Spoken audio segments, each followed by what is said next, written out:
Hello everyone, welcome back to math science academy. इससे पिछले वाले लेक्चर में हम लोगों ने बीपीटी थ्योरम को समझने की कोशिश की। अब इस लेक्चर में हम लोग एक्सरसाइज 6.2 को करने जा रहे हैं, जो कि बहुत ही ज़्यादा इम्पोर्टेंट है।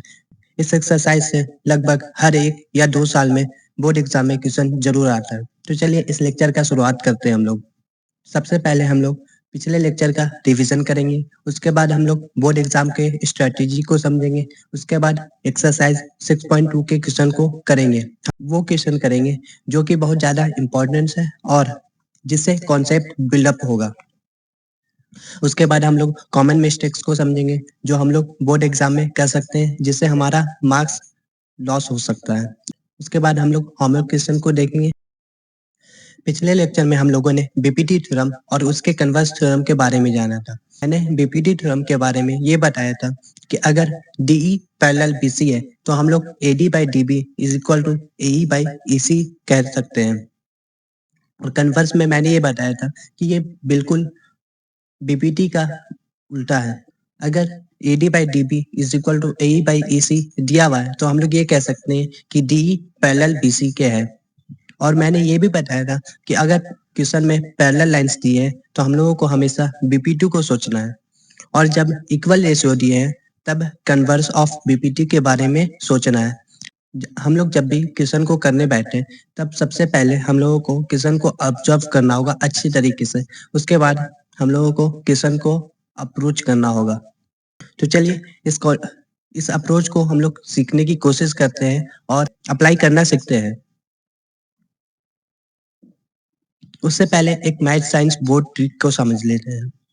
इसमें हम लोग ये समझेंगे कि एग्जामिनर हमारे कॉपी को, हमारे क्वेश्चन को किस तरीके से चेक करता है। एग्जामिनर हमारे क्वेश्चन को सिर्फ 3 सेकंड्स के लिए देखता है।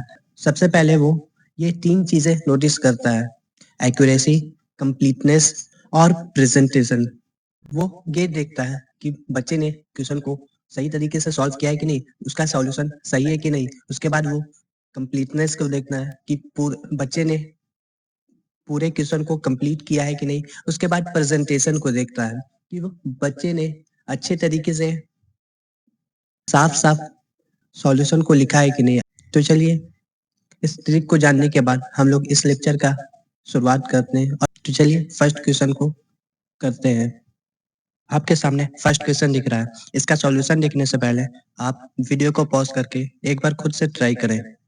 इस क्वेश्चन में थ्री इस क्वेश्चन में 2 फिगर्स दिए हुए हैं, फिगर 1 एंड फिगर 2। इन दोनों फिगर्स में ये बोला गया है डीई पैरेलल बीसी है। हम इन क्वेश्चन से ये समझ सकते हैं कि डीई पैरेलल बीसी का कॉन्सेप्ट दिया हुआ है और दोनों ही ट्रायंगल्स के अंदर है। इसका मीन्स पीडी का कॉन्सेप्ट लगने वाला है। तो चलिए इसको स्टेप बाय स्टेप करते हैं। मैं सिर्फ फिगर 1 को सॉल्व करूंगा, फिगर 2 आपका होमवर्क रहेगा। फिगर 1 को सॉल्व करने के लिए सबसे पहले हम लोग गिवन लिख लेंगे और उसके बाद हम लोग ये देखेंगे कि हम लोगों को फाइंड क्या करना है। जब हम लोगों को इस फिगर में डीई पैरेलल बीसी के दिया हुआ है तो हम लोग बीपीटी थ्योरम को सोच सकते हैं। तो चलिए बीपीटी थ्योरम को अप्लाई करने की कोशिश करते हैं। सबसे पहले डीई पैरेलल बीसी से हम लोग ये लिख सकते हैं AD by DB is equal to AE by EC by BPT theorem. उसके बाद हम लोग एडी का वैल्यू पुट करेंगे एंड डीबी का वैल्यू पुट करेंगे एंड एई का वैल्यू पुट करेंगे। उससे हम लोगों को सॉल्व करने से इसी का वैल्यू मिल जाएगा जो कि 2 सेंटीमीटर है, और हम लोगों को इसी ही चाहिए था। मैं आशा करता हूँ आपको फर्स्ट क्वेश्चन अच्छी तरीके से समझ में आ गया होगा। अब हम लोग क्वेश्चन 3 को सॉल्व करते हैं। इस क्वेश्चन में एलएम पैरेलल सीबी दिया हुआ है और एलएन पैरेलल सीडी दिया हुआ है, और हम लोगों को प्रूफ करना है M by A B is equal to N by A D. हम लोग इस क्वेश्चन को 2 पार्ट्स में देख सकते हैं। First part triangle A B C and second part triangle A D C. इन दोनों ट्रायंगल्स को हम लोग ऑब्जर्व करने की कोशिश करते हैं। फर्स्ट पार्ट में ट्रायंगल ए बी सी में हम लोग देख सकते हैं L M parallel B C दिया हुआ है, तो हम लोग बीपीटी से M by M B is equal to L by L C कह सकते हैं। और सेकेंड पार्ट में ट्रायंगल ए डी सी दिया हुआ है, जहाँ की एल एन पैरेलल है सी डी के। तो हम लोग बाई बीपीटी से ये कह सकते हैं N by N D is equal to L by L C. इससे हम लोगों को टू इक्वेशन मिलेगा, first equation and second equation. और जब हम लोग इन दोनों को इक्वेट करेंगे तो हम लोगों को मिलेगा M by M B is equal to N by N D. But हम लोगों को ये तो प्रूफ नहीं करना था, हम लोगों को प्रूफ करना था M by A B is equal to N by N D. But ये तो हम लोगों को ये आया है M by M B is equal to N by N D. हम लोगों को बेसिकली ये चीज चाहिए, M by A B and N by A D. BPT के कन्वर्स थ्योरम में हम लोगों ने सीखा था कि पार्ट से होल में किस तरीके से जाया जाता है, और इस चीज में हम लोगों को ये चीज ऑब्जर्व करना है कि एम सेम रहना चाहिए। जो हम लोगों को इसमें आया है एम सेम रहना चाहिए, एन सेम रहना चाहिए, सिर्फ चेंज एमबी में आना चाहिए। तो चलिए इस कॉन्सेप्ट को अच्छे से रिकॉल करने के बाद इस क्वेश्चन को सॉल्व करते हैं। हम लोगों ने बीपीटी के कन्वर्स थ्योरम में ये सीखा था कि अगर पार्ट से होल में जाना है तो बोथ साइड +1 किया जाता है, लेकिन इस क्वेश्चन में हम लोग डायरेक्ट +1 नहीं कर सकते। क्यों? क्योंकि हम लोगों को एम को सेम रखना है, हम लोगों को एम को सेम रखना है, सिर्फ चेंज किस में आना चाहिए, एमबी में और एनडी में। तो इसी के लिए हम लोग एम और एमबी को रेसिप्रोकल कर +1 करेंगे, क्योंकि जब एम डिनोमिनेटर में होगा और एन डिनोमिनेटर में होगा तो वो चेंज नहीं आएगा, जिसके वजह से हम लोग रेसिप्रोकल यहाँ पर लेकर +1 करेंगे। तो चलिए इसको स्टेप वाइज अच्छे से समझते हैं। हम लोगों ने सबसे पहले इसको रेसिप्रोकल कर दोनों साइड +1 ऐड कर दिया, और उसके बाद सॉल्यूशन करने के बाद हम लोगों को लास्ट में स्टेप 7 में A B by M is equal to A D by N मिला, और जिसको हम लोग रेसिप्रोकल करके जो हम लोगों को क्वेश्चन में चाहिए था वो चीज प्रूव हो गया। आशा करता हूँ आपको क्वेश्चन थर्ड में कोई दिक्कत नहीं आई होगी। अगर आपको कोई भी क्वेश्चन में दिक्कत आई होगी तो कमेंट बॉक्स में जरूर पूछिएगा। तो चलिए हम लोग नेक्स्ट क्वेश्चन की तरफ बढ़ते हैं। चलिए अब क्वेश्चन 4 को सॉल्व करते हैं।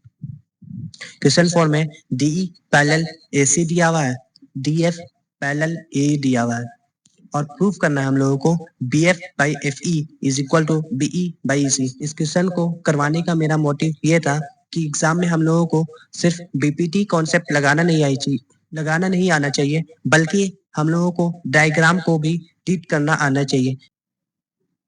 तो चलिए इसको अच्छे तरीके से ऑब्जर्व करना सीखते हैं हम लोग, कि हम लोग डायग्राम को किस तरीके से आसानी से ऑब्जर्व कर सकते हैं। हम लोग पहले देखते हैं कि हम लोगों को क्या क्या चीजें गिवन है। हम लोगों को सबसे पहले ये गिवन है DF parallel to AE, and second में हम लोगों को ये गिवन है DE पैरेलल टू AC। हम लोग इसको 2 पार्ट्स में देख सकते हैं। पार्ट 1 में हम लोग ट्रायंगल ABC को देख सकते हैं, जिसमें हम लोग बीपीटी थ्योरम लगाकर फर्स्ट इक्वेशन बनाएंगे, और सेकेंड पार्ट में हम लोग BAE ट्रायंगल को देख सकते हैं। DFAE को पैरेलल कर बीपीटी थ्योरम लगाएंगे। तो चलिए इसको स्टेप बाय स्टेप अच्छे तरीके से सॉल्व करते हैं। फर्स्ट पार्ट में हम लोग सिर्फ ट्रायंगल BAC को ऑब्जर्व करते हैं। ट्रायंगल BAC को ऑब्जर्व करने की कोशिश करते हैं।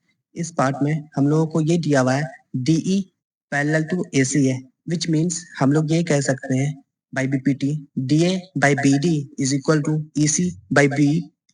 और सेकेंड स्टेप में हम लोग सिर्फ ट्रायंगल BAE को ऑब्जर्व करेंगे। इसमें हम लोगों को ये चीज दिख रहा है कि DF पैरेलल है AE के, DF पैरेलल है AE के, तो हम लोग बाय बीपीटी ये कह सकते हैं DA by PD is equal to FE by BF। और जब हम लोग equation first and equation second को देखेंगे अच्छे तरीके से, तो हम लोगों को DA बाय BD और DA बाय BD दोनों में कॉमन दिखेगा, विच मीन्स दोनों इक्वेशन इक्वल है ना। तो चलिए अब इसको स्टेप बाय स्टेप अच्छे तरीके से जो चीज हम लोगों को प्रूव करनी है उसको लाने की कोशिश करते हैं। हम लोगों को जब दिख गया कि दोनों इक्वल है तो हम लोग दोनों को इक्वल बना देंगे, first equation and second equation को, जिससे हम लोग लिख सकते हैं B by E C is equal to B F by F E. जो चीज हम लोगों को प्रूव करनी थी वो चीज आ गई है। मैं आशा करता हूँ आपको क्वेश्चन 4 भी अच्छे तरीके से समझ में आ गया होगा।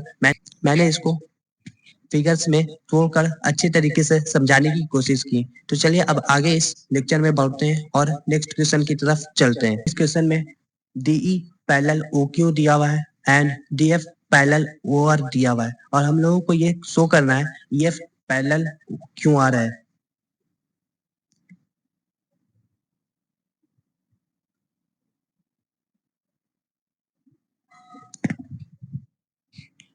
एक बार वीडियो पॉज कर आप खुद से सोचने की कोशिश करिए कि एएफ पैरेलल क्यूआर हम लोग किस तरीके से सोच सकते हैं। मैंने ये बताया था कि अगर ट्रायंगल में दो लाइंस को पैरेलल प्रूव करना है ट्रायंगल के अंदर तो हम लोग बीपीटी के कन्वर्स थ्योरम को सोच सकते हैं। तो चलिए इस कॉन्सेप्ट को लगाकर हम लोग इस क्वेश्चन को सॉल्व करने की कोशिश करते हैं। इस क्वेश्चन को हम लोग टू पार्ट्स में फिर से ट्रायंगल को टू पार्ट्स में डिवाइड कर लेंगे। फर्स्ट स्टेप में हम लोगों को ट्रायंगल पी ओ क्यू को ऑब्जर्व करना है सिर्फ, जिसमें हम लोगों को डी पैरेलल ओ क्यू दिया हुआ है। तो हम लोग बीपीटी से ये कह सकते हैं P D by D O is equal to PE by E Q.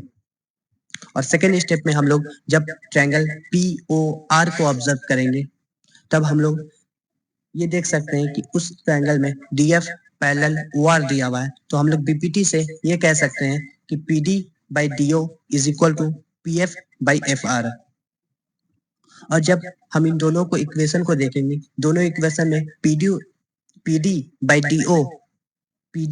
D O common है। तो हम लोग इन दोनों इक्वेशन से ये कह सकते हैं कि PE by E Q is equal to P F by F R होगा, जो हम लोगों को शो करना था। अगर हम लोग इस चीज को देखें और बाई कन्वर्स थ्योरम लगाएं इस चीज में तो हम लोग ये कह सकते हैं कि by converse of PPT E F parallel to Q R, क्योंकि जब ये चीज इसके प्रोपोर्शनल और इसके प्रोपोर्शनल करने से इक्वल आ रही है तो हम लोग ये पैरेलल टू क्यू आर कह सकते हैं by the converse of BPT. चलिए अब एनसीईआरटी के क्वेश्चन नंबर 7 पे चलते हैं। ये क्वेश्चन क्लास 9 की याद दिलाता है। हम लोग क्लास 9 में पढ़ते हैं कि एक ट्रायंगल के किसी एक साइड के मिड पॉइंट से लाइन खींची जाए और वो सेकंड साइड के पैरेलल हो तो वो थर्ड साइड को बाइसेक्ट करेगी इन टू इक्वल पार्ट्स। इस क्वेश्चन में बेसिकली ये कह रहा है कि ट्रायंगल ए बी सी दिया हुआ है और D is a mid point of A B और हम लोगों ने एक लाइन ड्रा की जो कि पैरेलल है बीसी के। तो ये प्रूफ कीजिए ए ई इज इक्वल टू ए सी। हम लोग इसको क्लास 9 में किसी और तरीके से प्रूफ करते थे, लेकिन क्लास 10 में हम लोगों को bye the use of BPT proof करना है। तो चलिए इसको स्टेप बाय स्टेप समझने की कोशिश करते हैं। सबसे पहले हम लोग गिवन लिख लेंगे, जो कि हम लोगों का गिवन है D is the mid point and DE parallel to BC. Second step से पहले हम लोगों को टू प्रूफ लिखना होगा कि हम लोगों को क्या चीज प्रूफ करना है। हम लोगों को ये प्रूफ करना है कि A is the mid point of A C, और हम लोग इसको इस तरीके से देख सकते हैं ए इज इक्वल टू ई सी, ये भी लिख सकते हैं। तो चलिए अब स्टेप बाय स्टेप प्रूफ करते हैं। सबसे पहले हम लोग देखेंगे कि डीई पैरेलल बीसी क्या है। तो उससे हम लोग बीपीटी से ये कह सकते हैं DB by AD is equal to A by E C. और जब हम लोग ये जानते हैं, ये हम लोगों को गिवन है D is the mid point of A B, तो हम लोग A D by D B कह सकते हैं और इन दोनों को कट करने के बाद 1 बचेगा और क्रॉस मल्टीप्लाई करने से जो चीज हम लोगों को चाहिए वो चीज मिल जाएगा ए इज इक्वल टू ई सी। हम लोगों को यही चीज प्रूफ करना था, जो कि प्रूफ हो गया। अब हम लोग एनसीईआरटी के क्वेश्चन नंबर 9 पर चलते हैं। इस क्वेश्चन में A B C D trapezium given है और ये बता दिया गया है ए बी पैरेलल है डीसी के। और जब हम लोग इस ट्रेपेजियम का डायगोनल ड्रॉ करेंगे जो कि होगा AC एंड PD, तो ये इंटरसेक्ट करेगा एट पॉइंट O। और ये क्वेश्चन में बोला गया है कि जो इंटरसेक्शन पॉइंट है अब उससे EO by BO is equal to CO by DO proof कीजिए ये इक्वल है। अब हम लोग किस तरीके से इसको सोच सकते हैं? सबसे पहले मैंने बताया था कि जब भी पैरेलल लाइन्स ट्रायंगल के अंदर दिखे तब हम लोगों को बीपीटी को सोचना है। लेकिन इस बार केस दूसरा है, इस बार ट्रेपेजियम का केस है।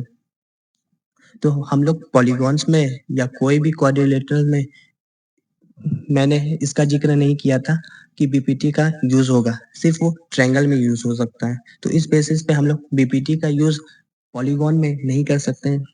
तो अब हम लोगों को दूसरे मेथड पे जाना होगा, कुछ और सोचना होगा। हम लोगों को बेसिकली ये part AO, BO, DO and CO ये बस चाहिए।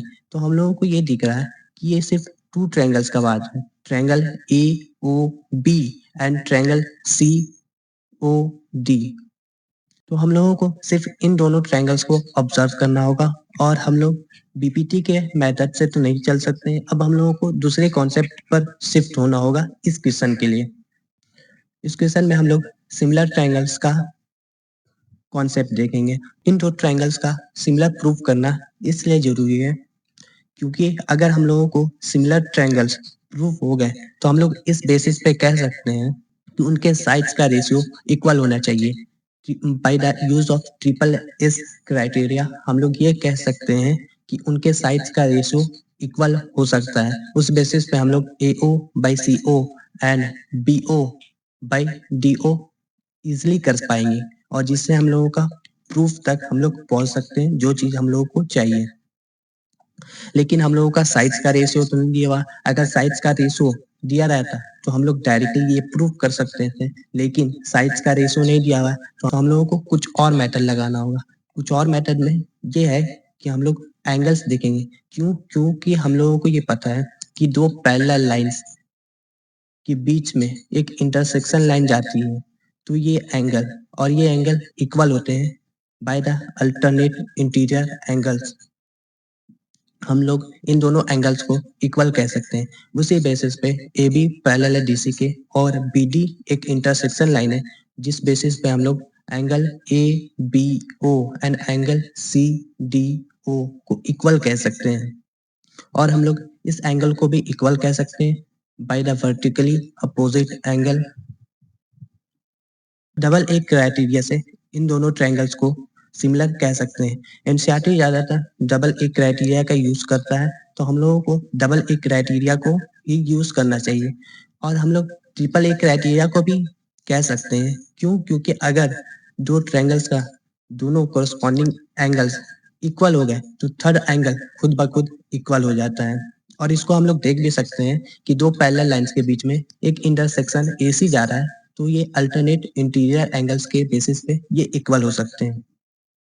अब हम लोगों ने ये प्रूव कर लिया कि दोनों triangle ABO and triangle CDO similar triangles हैं। तो इस बेसिस पे हम लोग इन दोनों के कॉरस्पॉन्डिंग साइड्स का रेशियो ले सकते हैं और उनको इक्वल कह सकते हैं by the use of triple S criteria. क्योंकि ये दोनों ट्रायंगल सिमिलर हैं, तो हम लोग by the use of triple S criteria इन दोनों के ट्रायंगल का कॉरस्पॉन्डिंग साइड्स के रेशियो इक्वल हो सकते हैं। और जब हम लोगों को मल्टीप्लाई करेंगे, क्रॉस मल्टीप्लाई करेंगे डिनोमिनेटर और न्यूमरेटर को, तो इस बेसिस पे हम लोगों को जो चीज हम लोगों को चाहिए वो चीज प्रूव हो जाएगी। मैं आशा करता हूँ आपको इस ट्रेपेजियम का क्वेश्चन अच्छी तरीके से समझ में आ गया होगा। चलिए अब इस लेक्चर में आगे की तरफ बढ़ते हैं। अब हम लोग बोर्ड एग्जाम के कुछ कॉमन मिस्टेक्स को जान लेते हैं। सबसे पहला मिस्टेक हम लोग करस्पॉन्डिंग एंगल्स या करस्पॉन्डिंग साइड्स के बेसिस पे कर सकते हैं। हम लोगों को अच्छे तरीके से ये चेक कर लेना चाहिए कि वो करस्पॉन्डिंग एंगल या करस्पॉन्डिंग साइड है कि नहीं। हम लोग सेकंड मिस्टेक ये कर सकते हैं कि हम लोग करस्पॉन्डिंग साइड के रेशियो को लिखने में गलती कर सकते हैं। यहाँ पे टू ट्रायंगल्स का करस्पॉन्डिंग साइड्स दिया हुआ है, इस A and B corresponding sides का रेशियो है। लेकिन जब हम लोग A/C कर देंगे तो ये करस्पॉन्डिंग साइड्स का रेशियो नहीं है, जिस बेसिस पे ये गलत हो जाएगा। हम लोगों को क्रॉस मल्टीप्लाई करके डायरेक्टली नहीं लिखना चाहिए, पहले हम लोगों को शो कर देना चाहिए कि हम लोग करस्पॉन्डिंग साइड का रेशियो लिए हैं। थर्ड मिस्टेक हम लोग अगर कोई सॉल्यूशन में थ्योरम का यूज कर रहे हैं तो उस थ्योरम का नाम लिखना भूल जाते हैं। हम लोगों को हमेशा जो थ्योरम का यूज होगा उस थ्योरम का नाम लिखना बहुत ज्यादा जरूरी है। फोर्थ मिस्टेक हम लोग ये कर सकते हैं कि हम लोग डायग्राम गलत बना सकते हैं या फिर डायग्राम बनाते ही नहीं है। डायग्राम बनाने से भी हम लोगों को हम एग्जामिनर नंबर देता है। फिफ्थ मिस्टेक हम लोग वर्टिसेस को गलत मैच कर सकते हैं। वर्टिसेस को भी हम लोगों को अच्छी तरीके से ध्यान में रखना है। मैंने जो एनसीईआरटी के एक्सरसाइज 6.2 के क्वेश्चन को छोड़ दिया है, आप उसे खुद से ट्राई कीजिएगा और कमेंट बॉक्स में आंसर जरूर लिखिएगा। आपको कुछ भी दिक्कत आएगी उस क्वेश्चन को करने में, तो हमें कमेंट बॉक्स में जरूर कमेंट कर सकते हैं। हम लोग उस कमेंट का आंसर देने की पूरी कोशिश करेंगे। आज के लेक्चर में इतना ही। अब मिलते हैं अगले लेक्चर में। अगर आपको आज का लेक्चर अच्छा लगा हो तो लाइक करना भूलिएगा मत और चैनल को सब्सक्राइब भी कर दीजिएगा।